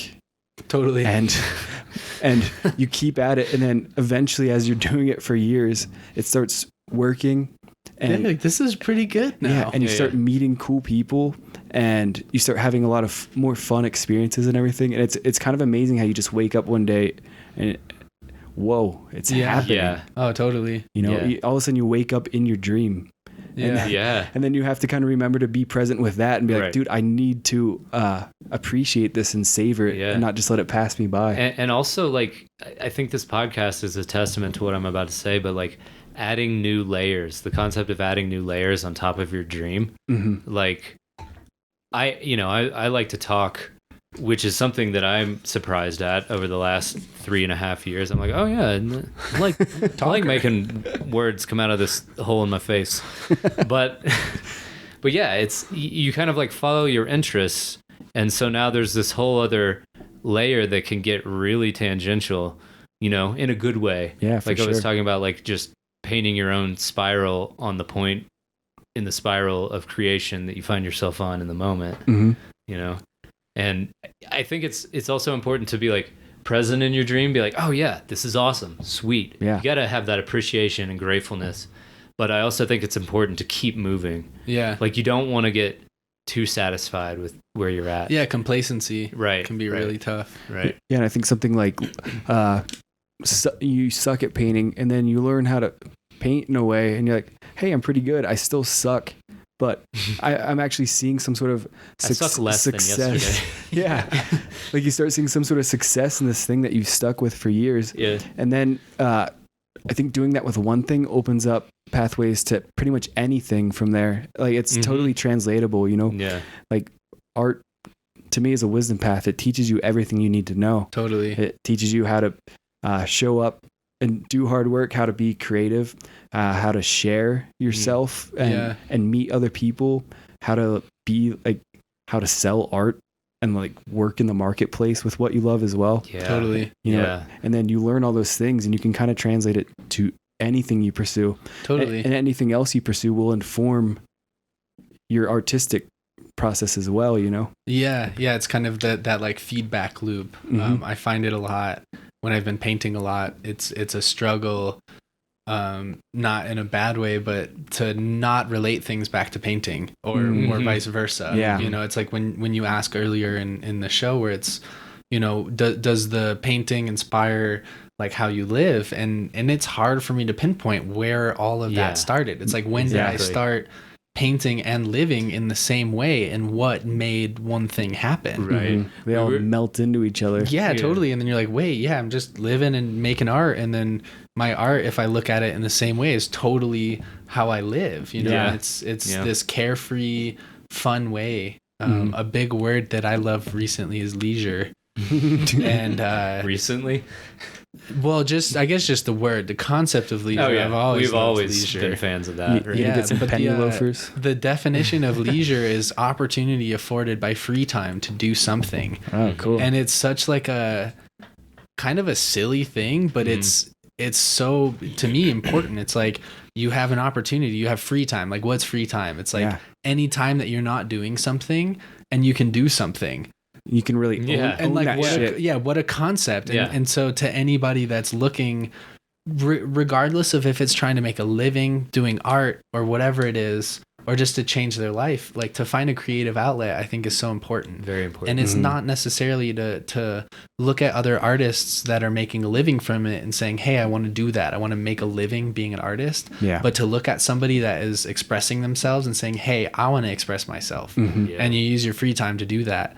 And if you do it well enough, and if you put your heart into it, I do think that most people can make a living from it. But it's also not the most important. I think just having that outlet, that expression, you know, it's like to have a guitar in your room. So you get home from work and you need to unwind. Just like a therapeutic device. Yeah, and it's like just that way of like leveling yourself out, because it's a tough thing, and I think it takes a certain person to make a living doing it, because there are struggles, but there's also a lot of triumphs, you know. So it's like, what are you willing to give and to take? For sure. You know. Yeah, So- there's a lot of sacrifice involved. Totally. For sure. I mean, like, I know I've sacrificed my financial stability just to do what I love. Yeah. And I don't really care. Like, you know, there's a lot of and I'm sure you guys feel the same way and have the same experience. But for anyone listening who doesn't, there's all these external forces, and or not forces necessarily, but like voices is a better way to conceptualize it. There's all these voices saying like, mostly my parents, let's be honest, saying, well, you need to make sure that you got enough money there, and you don't want to be laying bricks at 60. And it's like, yeah, but like, I'd rather live a short life doing what I love and failing forward and maybe one day getting it right than like going to a job that I will ultimately dislike, even if I give myself excuses in the beginning to be like, well, this isn't so bad. Yeah. And, you know, I've had all my jobs, like, you know, quote unquote, real jobs have been fine. But like, that's it. Like sometimes I think Molly talks about this a lot. She's like, yeah, the word fine is just kind of like, it's fine. Like you feel like it's numb. Fine. It's like numbing. Yeah. It's not terrible, but it's not great. You and that's like, you know, it's like, you know, if you're so like, now I'm just like, my mind's thinking about like people's situations with their lives and the many different situations one can find themselves in. Like, and I'm not trying to say one's worse or one's better than the other, but like growing up, how I'm sure that like each of us have grown up kind of like middle class, like working class families, where it's not like it's bad. It's not like you're in the hood and you're like, I'm going to rap my way out of this bitch, you know, like, and you have that like hustle and motivation, but then again, it's not like working on a farm all your life in the middle of nowhere and being like, oh, you know, I just want to dance. I'm going to move to the city. Yeah, move to the big city. But it's one of these like insidious, slow moving, creeping things to where it's just like, yeah, you know, like we can go hang out at at so-and-so's house and fucking watch the Super Bowl, and oh my God, I'm 40 and have 3 kids and a mortgage, and like, I don't like and I never really got it in, so to speak. Mm-hmm. Yeah. And it's the whole thought of like, I forget who talks about it. Cracks me up though. It's like, you know, I'm 27, you know, and it's like something happens. And you're like, where's an adult? I need an adult. And then you're like, oh shit, it's me. It's me. Whoa. Like, when did that happen? Yeah. And it's like the whole thought of like everyone kind of being in that situation. Like you're young and you're like, oh, and I'm an adult and I have my shit together and all this. And you realize it's like people are just like bullshitting their way through it in the best way. Nobody knows what's going on. Nobody knows. No one knows. Yeah. Nobody, and that's something I really personally had a hard time with up until, I mean, even into my like early 20s, I'd say, and not as dramatic though. Like I always thought that someone else had the answer, and that I like did the form of knowing, I guess, that I was looking for was always coming outside of myself, and like I was looking for answers outside of myself. But really, like the path is clear, you know. Like if you really can be still and trust in yourself, and you don't trust every intuition you have, but in general, like I think we have a good feel as humans for what to do next, and what the quote unquote right thing is, especially if you've like just kind of tried and failed enough times. Like certainly you know how to cook an egg by now, you know what I mean? Hopefully. Some days, no. Where was I going with that? Some about eggs. So sometimes you can't tell an egg from a loaf of bread, but when you do, by golly, they're both delicious. And listen to that voice of God in your head. Yeah, it'll be all right. Just know that you're God, and that like the eggs and the bread will sort themselves out, and you just keep plugging away at whatever you're doing. Beautiful advice. Yeah, thank you. Thank I have you. a completely... Did someone write that down? Oh, we're recording. Right. Okay. I have a completely unrelated question. What's up with the tail on your pants? Bro. Bobby has sweatpants with a tail on it. It's a onesie. I went and picked up Bobby at Geary's today in Boulder, and I was like, yes, Bobby's wearing a onesie. I was like, perfect. And it's weird too, like I like wearing sweatpants, which I'm wearing today, but it had been like a week and a half to 2 weeks since I had worn them, and I was like, today I was like, I'm gonna put on some sweatpants today. It's like a sweatpants day, feeling good, you know. Comfy. And then like, of course, Bobby one-ups me, and he's got like a fucking onesie on. So I drove from Michigan. Pretty much everything I own's in my car right now, and the only pairs of pants I had were like some really nice khakis and these like badass pants that I don't like to paint in. And I'm a messy painter. I've gotten better. I used to just wipe my brushes on my pants, and I couldn't find paint pants. So I've just been pretty much in a onesie the whole time so far in Denver. So I've just been painting. And so that's what's up with the tail. Okay, cool. Yeah, I was curious. What Pokemon is that? It's Umbreon, my favorite Pokemon. Okay. Yeah. Cool. Oh, it's a Pokemon. Yeah, it's a Pokemon onesie. It's been kind of hot, so it's been, half-assed. You're a fancy boy. Yeah, it's true. It's true. Talk about vulnerability. Yeah. Well, That's yesterday dope. I was extra vulnerable. I just had underwear on underneath the onesie. And No shirt. Nice. Because I just wasn't thinking. So you're locked in. Yeah, I woke up, changed my underwear, and put on my onesie. And then I was ready for the day. And then went out. And somebody even called me on. They're like, it looks like you're not wearing anything under that onesie. And you're like, surprise, you're right. I have boxers on. the buttons but underneath that, reveal a nothing. lot. Yeah. Oh, But again, I'd like to bring up the word leisure. Yeah. Onesie, PJs, Free time. The opportunity free. afforded by free time to do something like wear Express a onesie yourself through and onesies. paint. Yeah. Hell Dude, yeah. that's badass. I truly do admire that. That's just Yeah. like, that's you to a T, and it's like, who cares? Yeah, totally. Who I had a cares? favorite pair of pants. Really good friend of mine, Papa Bear. Papa Bear, I hope that you listen to this at some point. I love you. And, Shout out to Papa. Shout out to Papa. But yeah, he was we used to go to this thing called Funk Night in Detroit, and it was Nice. like, I think the last Friday of every month they'd have like a funk band, and Papa Bear he loved funk music, loved it, like the smile on his face just like so bright. And I was at a thrift store one time and I found a Harlem Globetrotters swag suit. Oh, sick. And I immediately thought like Papa Bear, and he's like a bigger dude, and you know I could fit my entire body up to my shoulders in these pants alone. And so I got him the whole sweatsuit, gave it to him. He cried, loved it, wore it for 2 weeks straight.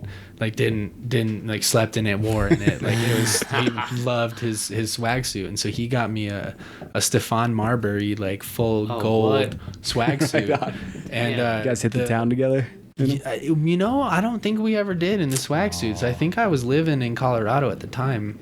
And but anyways, these pants just became like my favorite pants, and they were just like covered in paint. I'm sure that you've seen them like at some point. They've been retired since. What But do they look like? they're just gold pants. But Oh, they're yeah. just so covered in paint. I've seen those. And I loved them, and it was so funny. And I remember talking to my brother too. Similar conversation. He's like, "Right on, dude. It's just like, who gives a fuck? You're wearing like whatever with these pants, and like, who cares? It's like the sentimental value. It's like my friend got me these. I don't care if they're covered in paint. They look silly. Like they fit my easel, my friend's easel, all my shit inside of these pants. Like I'm gonna wear them all the fucking time. It's my paint rag. Our friend Molly would just like wipe her brushes on my pants. You know, clean them off. It's just like everyone's towel. But yeah, there's like I think a certain freedom in just expressing yourself. And like we're talking about art. It's like just living can be art. How you? Yeah. It's like Exactly, when people. Crazy haircuts. Andrew's rocking the rat tail all the time. Like, Well, it's not anymore, maybe, but Well, can we dope. clarify? It's like a mohawk and a mullet. Into a rat. It's tail. like a mohawk into a Kentucky waterfall, is what I would call it. Beautiful. It looks like and A crick. It's like Theo Vaughn's copying my style, because I've had this. Yeah. I've had You've this been rocking going that since I knew you. Yeah, since 2016. and nobody would have. Shout it out any to other John way. LeBoon, who cut my hair like this. Hey, yo, John A. Yeah, I'm sure he's gonna be on soon. So, Tight. but yeah, dude, yeah, just expressing yourself. Yeah, That's in something any way. that's something that I woke up to like pretty recently. I don't wear like tons of crazy stuff, but I used to always just wear like standard jeans, Totally. and a t-shirt. But that's And still a form That's of still your expression. expression. Too. but it's way more fun. Like I started just getting into like, okay, I want some baggy corduroys, or like I Tight, have like yeah. a faux fur hoodie and Oh, shit. dude, that hoodie. And is it just extra, makes- bro. I love makes that you shit. feel It good. makes, yeah, and it's fun. It Yeah. and And it you actually dig it, feels yeah. good. Totally. Yeah, it really does. Like, Yeah. it's like, I have a wizard jacket that I wear Oh, yeah. a lot, and I've Yeah. had people like run across the street just to be like, "Dude, I love that jacket," Yeah.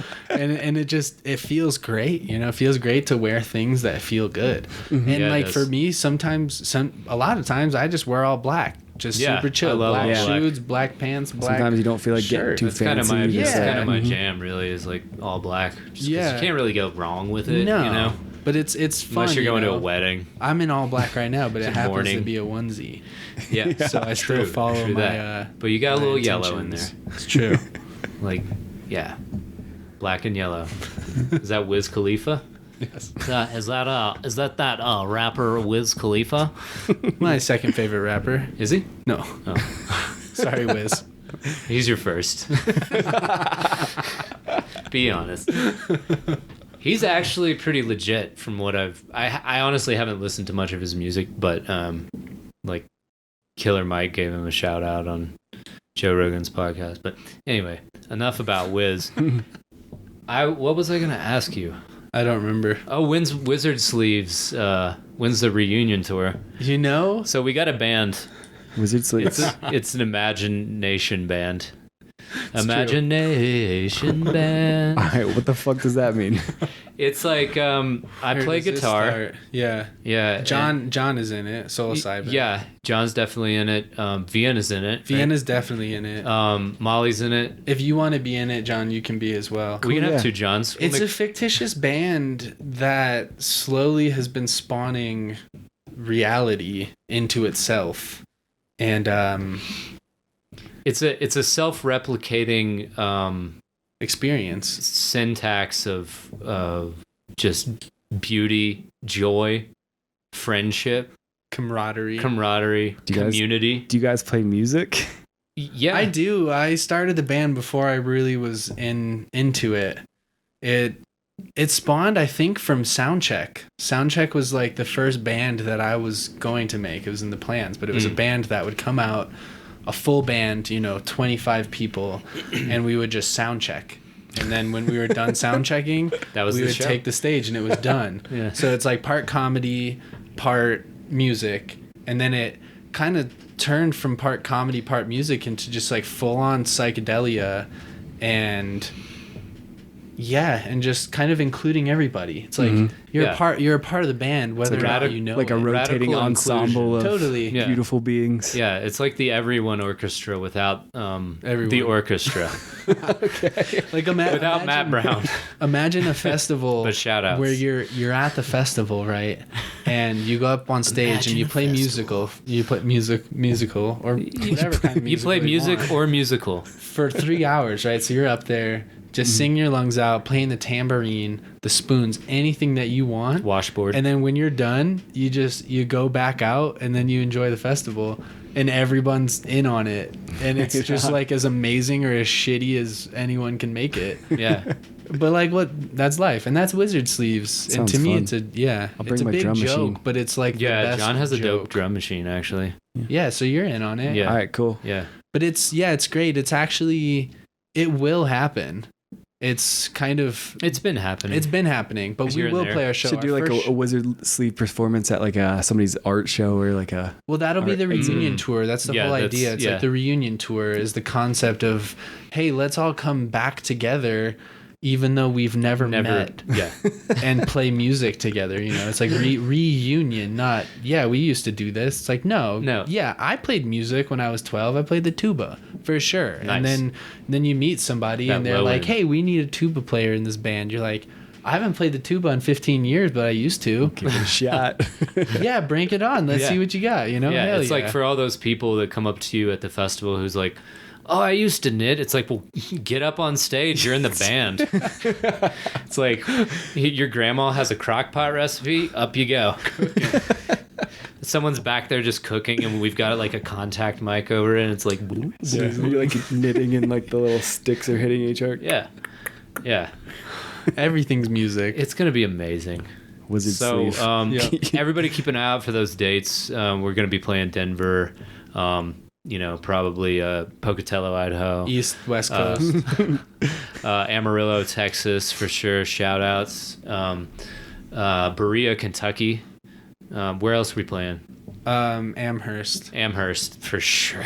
Amherst gets lit, though. You remember that one? Dude, you remember. Yeah, look, he's laughing. He don't want to talk about it, but he remembers. He for sure remembers. So what else can we where are we gonna see you this summer? Yeah, you have any stuff coming up? Festival I'm not wise? positive. I'm hoping for a few. I'll be at Desert Hearts. Nice. Moving down to Joshua Tree, which is not too far from Desert Hearts. Oh yeah, let's talk about Joshua Tree. Joshua Tree. Yeah. Beautiful place. As a place that's it's as eminently inspiring as Colorado. In my opinion, in terms of like landscape and stuff. Yeah, I'd say so. I think there's something very intriguing about the desert. Mm-hmm. It's kind of like one of those things as a human, we're not made to live in the desert. And there's something that's very, like I said, intriguing about like going to this place that it's like not really habitable in that way, but it feels very mysterious. It feels like there's a lot that the desert has to say to us if we listen. Yeah. And it's quiet, the most beautiful sunrises, and just the stillness of it. It feels like there's a lot of, ancient wisdom. Like a lot of things have happened in the desert, and it's the kind of place, people go on like walkabouts, or it's like you go out into the vision desert. quests. Exactly. It's like the kind of place for that, and in a way that's kind of how I'm trying to go into it. Cool. With I've been craving art and studio space. Yeah. And so it's a good spot for that, and just to really hone in on the craft, and to not necessarily isolate myself, but to like remove a lot of distraction and a lot of chatter, which I've had a lot of in the most beautiful ways. Traveling is a beautiful thing, but it's nice that contrast. Sometimes like you need what happens. a nice little break, Totally. Especially the desert, since it is inhospitable, there's less maybe life activity happening there. So there's Totally. more space to kind of Yeah. connect with yourself and Yeah, it's like the containers ether bigger itself. and less Right. full, Mhm. which I like. And Have there's you more to put spent out. time in Joshua Tree before? Not a ton, just a little bit. I was gonna move there, I think 3 years ago, and ended up moving up to Oakland instead, which was another beautiful adventure. But it kind of it feels nice to come full circle. Yeah. Where had I never gone to Oakland at that time, I wouldn't be Where coming you're back to at. Joshua Tree yeah. where I'm at now. Very And cool. so it feels like the right time. It felt like, it's like finding a place and being like, yep, one day, Mhm. like I'll be here. And so it feels nice to make the trek back there. Very cool. Yeah. Right on. Yeah. Best of luck to you, man. Thank you. I appreciate it. So, do we want to do plugs? Yeah, we can wrap it up. What do you think? I don't know. What other questions? What are Because plugs? just like where we can find you on the internet. Oh, and stuff. tight. Put stuff in your butt. Yeah. Plugs, I don't know if Bobby. I want to do plugs. Bend over. Ear plugs or which whole plugs? Yeah. Do you feel like talking anymore? Is there anything else you want to talk about? You think we No, covered? just shout out to the people trying to be artsy as fuck. I think Yeah. it's Hell a yeah. good way to live your life. And like I said, it's I think people get wrapped up a lot. I guess my last piece of advice is not to get wrapped up in the financial aspect of it. It's a tough thing. I think nowadays it's very saturated, but at the same time with technology, It's a it is bigger very audience easy. now, too. Yeah, it's like galleries are great, but the internet is the biggest gallery that you could ever show your work in. Oh, Yeah. yeah. So I think it's important. It's like to put yourself out there, but just to find that outlet, to find that thing that makes your life like more bearable, more fruitful, and more enjoyable. And I promise too, it's like if you do that enough, if you put love into it, like you will get so much out of it. Like Yeah. I've gotten Yeah. more from painting than I could ever imagine. Mhm. And I think it's Same. tough, you see people making a living from it and it's like, I want to do that, but it all starts. It's like the stupid, most perfect cliches. Like every journey starts with a single step. Like you hear it all the time. It's so fucking true though. And it's like, just It's the to reason do it's a it. cliche. Yeah. Exactly. exactly. It like, because it's perfect. And so, yeah, I guess that's like my advice. It's like, if you want it, you'll get it. The money will come if that's what you want, but just to not make that a priority. Make a priority making whatever art it is the most, you that it can be. Right. Whatever makes you happy. Don't get caught up in what other people are doing or what is popular or what's selling. It's like, I personally don't really like dark art too much, but I love that people make it. Yeah. Because it's so important for the people that Absolutely. do like it. Yeah. Or symmetrical paintings. I don't have the attention to paint symmetry. Right. I love looking at it. So I'm so glad that there's people doing that. So it's like just to do the unique thing that makes you happy. Yeah, like Right. feed your soul. You know? Totally. Yeah. And like I love that the idea of do what you love and the money will follow. Totally. Yeah. And you can try to do like a quick cash grab type approach to something, but you're gonna burn out and it doesn't it's have not lasting sustainable. appeal. Totally. Whereas like the true wealth will come when you really embrace what you love and pursue that. Totally. Like the wealth in friendship and community, Yeah. and Yep. money as well. There's a lot more to than Living. just making cash. Yeah. Yeah, absolutely. And your unique vision and your unique expression, whatever that is. Yeah, because the world We'll needs just- it. There's a lot of negativity out there, and I think the world needs some color. It needs sounds. It needs people, and that's a beautiful thing. I think there's a lot that people need to learn and grow from in the festival community, but I think the concept behind it of actual community is Yeah. so beautiful. It Yeah. is. Like It is. I can't Yeah. imagine not living the way that I do, where years ago, it's like I knew people in Michigan and maybe a friend of mine moved to Florida. And so I knew somebody in Florida, but I have friends in almost every state. Everywhere you go, you have community. Yeah. Right. And it's so important to create that like kind of tribe or the trust of, a friend of a friend, just is a beautiful thing. The One of international- Andrew's friends stayed at my house years ago. And I had never yeah. met him. And Andrew says, hey, can my buddy come stay with you? And I was like, yeah, of course. And ends up, knowing my roommate. And so it's this crazy, like interconnected thing that had Andrew and I never met, then John and Dustin wouldn't have like reconnected in that way. And it's just a beautiful community, and it's so enriching. And it is pretty amazing. And in this art community, you know, you meet one cool person and they're like, hey, you should meet this guy, he's cool. And then this guy knows everybody else, and then there's just so many, everybody's cool. Yeah. Like, they're just cool people. Yeah. Nobody's a dick. Everyone's just trying to, you know, be creative and be nice. Yeah. Yeah, it's a beautiful International Love Tribe. Shout out to all of you. Yeah, you can be our friends too. All of us. Yes. We like you. Yeah, can you imagine a world without music festivals? I mean, and that sounds like, I know how that's going to sound. As soon as that left my lips, like the other half of my brain was like, that, God. But can you? I think the better way to say it is just the gathering. Yeah, like gatherings. Yeah, gatherings in general. Yeah. Can you imagine life without play? Yeah. Or without release? Yeah. It's interesting, like music festivals, I don't go to very many of them. Mm-hmm. I just go to them from time to time. I haven't been to too many, but what I think is always so remarkable when I go to them is I've never been around so many people that are so nice and loving and encouraging and trustworthy.